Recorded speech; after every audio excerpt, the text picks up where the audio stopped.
panel, Isaac Wright, a Democratic strategist and partner at Forward Solution Strategy Group, and Brad Blakeman, former Deputy Assistant to President George W. Bush. Isaac, I'll start with you.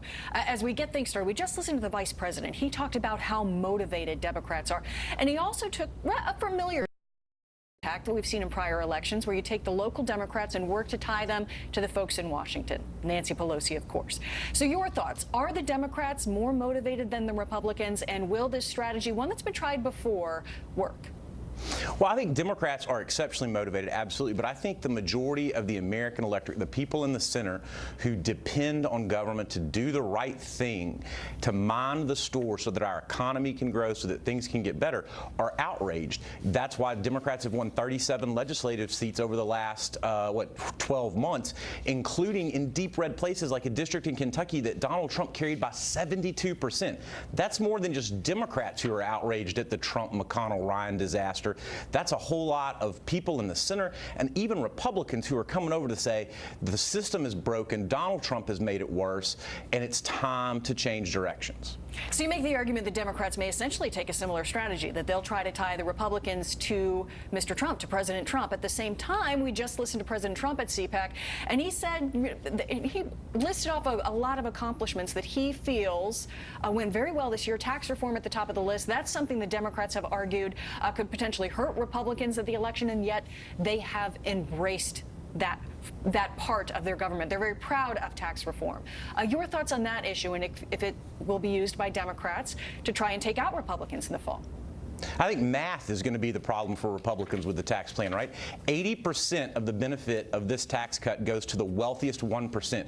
Over 10 years, by the time it takes full effect, 53% of working Americans will actually see their taxes increase, right? At the same time that Goldman Sachs is getting tens of billions of dollars in massive tax cuts. You look at some of these big banks like Co-American, what they're doing, they're turning around and passing something like 2% or less of the benefit of the tax cut to their employees and to working people, and at the same time the rest of it is going, the other 98% is all going to shareholder buybacks. Bank of America, that passed on a tiny fraction, even said on their recent stockholder call that's their plan, that's their intention. The White House promised $4,000 average increase in wages. It's not coming true. You know, they're going to be held accountable for that. Our own correspondent Peter Ducey actually reported earlier this week that he has some internal polling from the RNC that shows most voters in 7 swing states believe that the tax bill will actually benefit them.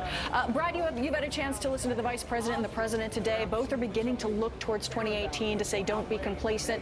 Your thoughts on if the Republican Party is as energized as the Democrats going forward? I think they are, because they're energized by results. This was a stem-winding speech over an hour and 15 minutes, but it was more patriotic than it was partisan. But the party in power, as the President pointed out, that controls the White House, has an uphill battle.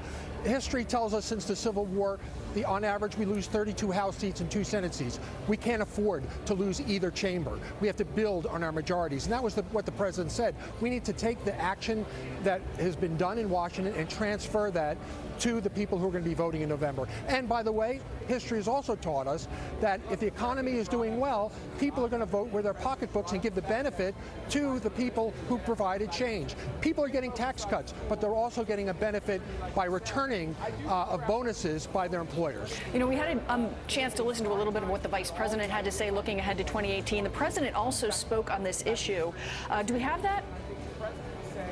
Let's do what we can agree with. Why do we agree with that? All right. What he said essentially that they will, his concern about the other party moving in and taking over, urging the Republicans not to be complacent, that he was concerned that they'll put judges in that you wouldn't believe, that they'll take away the Second Amendment.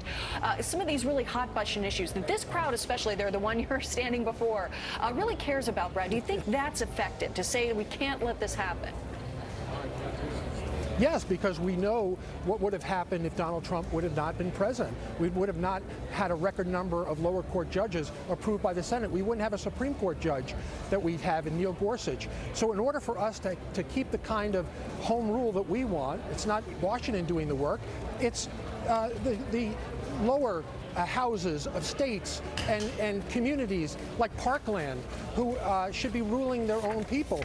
Washington should only do for the people what we can't do for ourselves. And the cutting of regulation, the returning and restoring of the American economic engine to the American people themselves is really what's the Republicans have most to be proud of. All right, we've had a chance to talk a little bit about some of the strategies that are unfolding. We're beginning to see things as the ramp up to 2018 kicks off. I've got time for just one more question. So, Isaac, I'll start with you here quickly, if you could. Name something you think that'll help the Democrats win as we get closer to these midterms. Talking about a system in this country that helps working people, that helps the people who power America and the American economy, whether that's tackling student college debt, whether that is tackling jobs and helping increase wages, or whether it's actually fixing the brokenness of the tax policy from Republicans so that it favors working people and the people who pay into the system, not just favors multinational banks and corporations. You know, what Mr. Blakeman's not telling you is the fact that 80% of company surveys said they are not even considering passing on their tax benefit to working Americans who should expect to see less than 2%. Yes, it is. You can check this out. Try Google if you don't believe it. All right. Brad, I know you must be happy to send you the link, or happy to teach you how to use Google afterwards. Brad, your response. Here's the difference. Here's the difference. Republicans believe in the power of the individual. It's not the individual sending money to the government to spend their money for them. We're returning money to the individuals. We're returning money to the people who create jobs. Over 2.7 million jobs have been created and more on the way. I'm sorry, I'm under a hard break here. This is the problem, Wright, the same problem with Trump and Republicans. I appreciate both of your insights. As we get closer to 2018, we'll have much more time to talk about it, and we will be right back. Thank you. Thank you. From customizable plans to convenient delivery, HelloFresh delivers the food you crave, when and where you want it. Use code TV30 to save $30 off your first box. HelloFresh, get cooking. How does Pods